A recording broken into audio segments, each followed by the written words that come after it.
best remember a man like Fred. In many ways, he defied his ability. But in one sense, he was easy to manipulate.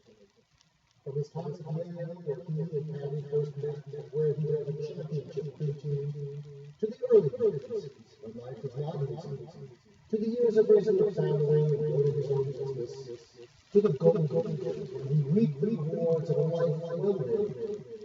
Through all of these, Fred stood for one thing: integrity.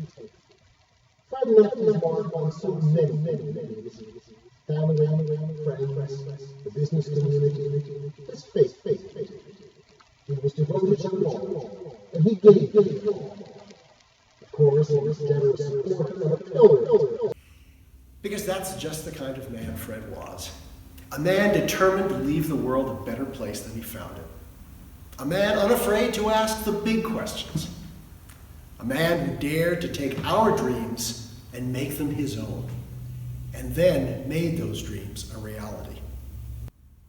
Our hearts go out to Patty and the boys in their hour of grief, but we rejoice in the knowledge that Fred has gone to his eternal reward. And if there is a boardroom in heaven, we know that Fred has a seat at the table.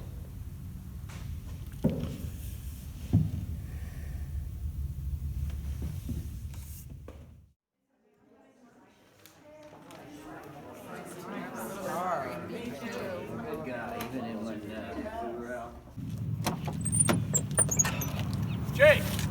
Hey, Jay! That was terrific. Oh, thanks. I think that's how we all would want to be remembered when our time comes. And to think you used to use your talent selling insurance. Quite a change, huh? Oh, yeah. Jay, listen, my father-in-law is dying. It's only a matter of time. Would you be able to... Here's my card. Give me a call. Okay, thank you.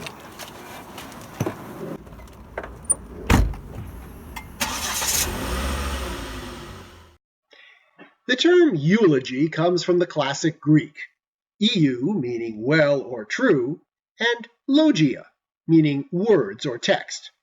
So a eulogy is a collection of true words spoken about the recently deceased. Of course, truth is a relative concept. I was always good at sales. Lemonade, newspapers, a little weed in college. And then, when I actually had to make a living for myself, insurance. It was all pretty much the same to me. Find out what people want to hear and give it to them. But that gets old after a while. When you can sell snow to Eskimos, there comes the day when you just can't look at another icicle. Until the day someone asked me to deliver a eulogy at a memorial service. What did I know about eulogies? I barely knew the woman. But guess what? I was good at it. Heck, I was great.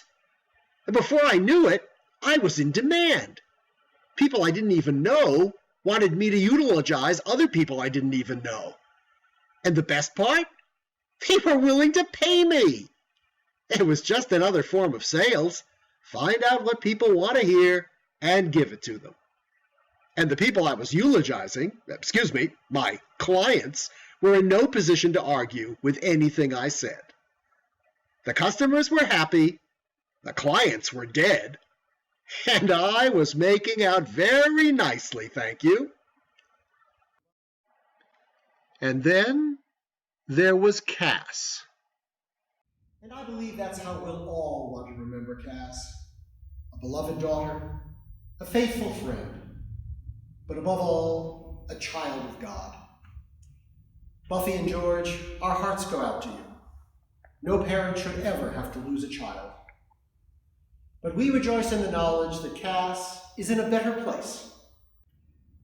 And if there are polo ponies in heaven, we know that Cass has her eye on the ball.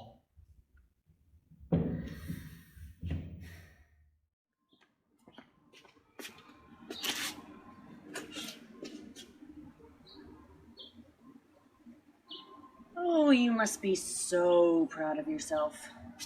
Jesus! Who the hell are you? Man, you have one short memory. Oh my God. You're her! Hmm? What the hell are you? I'm a human being just like you are, dude. But you're... Yeah, that doesn't make me any less human. Just think of me as coming from a different place. You mean to tell me you came back from the dead? How is that even possible? You might want to look around a little and rethink that question, dude.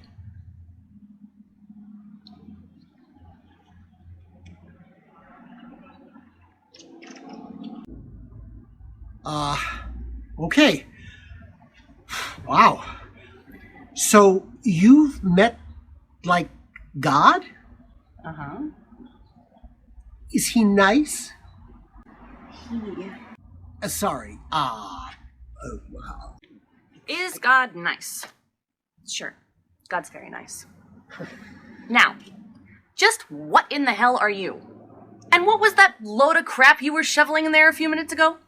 I'm a eulogist. What the fuck is that? I deliver eulogies at memorial services. And you do this why? I'm paid to. And who paid you to talk about me? Oh, I'm sorry. I can't reveal that. What, there's some kind of eulogist corpse privilege? You afraid I'm gonna trash talk you on Yelp? You afraid they might pull your bullshitting license? Okay. Your father hired me. Oh, that figures. So, he told you what to say about me? Oh, no. I write all my own material. Well, listen here, Mr. Eulogist. I heard what you said about me in there, and apart from maybe my name and shoe size, it was nothing but lies. That doesn't even sound like anybody I've ever met, least of all me. But I said only good things about you. And did it ever occur to you that maybe I wasn't such a good person? That Hallmark Channel life simply wasn't mine? Let me tell you something. What was your name again? Jay? Let me tell you something, Jay. If there was a way to fuck up a life, I pretty much checked off all the boxes, including deciding that whatever my country club parents wanted for me was the exact opposite of what I wanted for myself.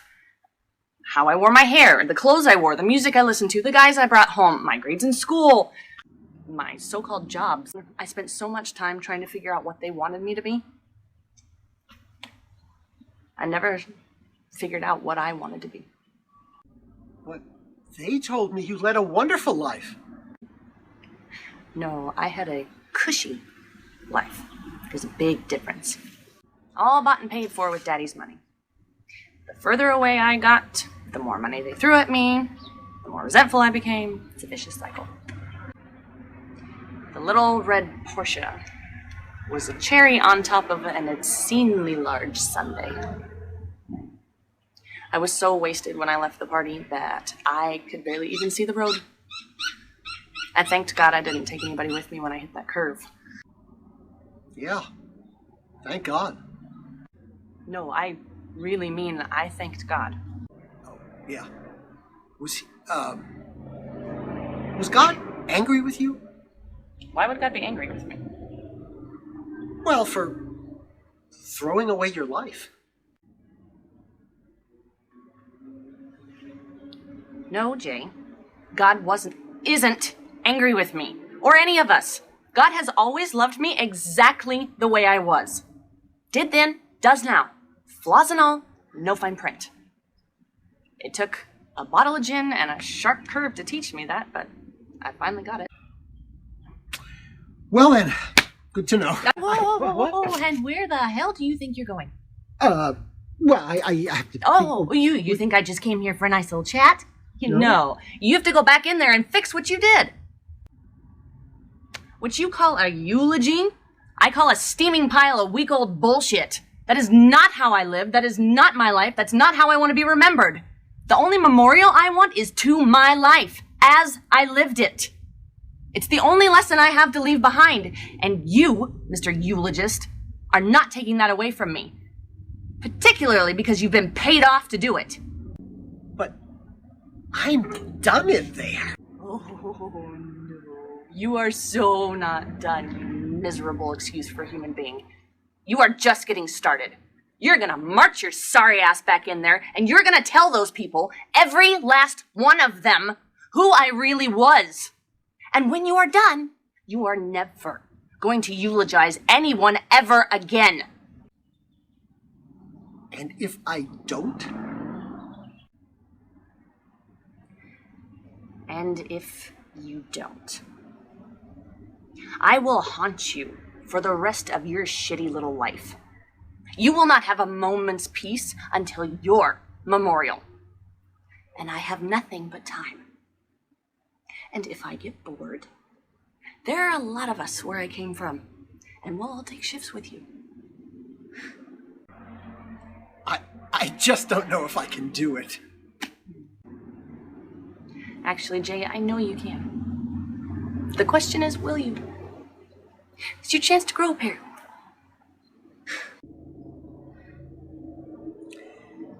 You know, for someone who's seen the face of God, you've got quite the little potty mouth. Yeah, I'm working on that. Okay. Okay. Okay. Okay. Okay. Jay!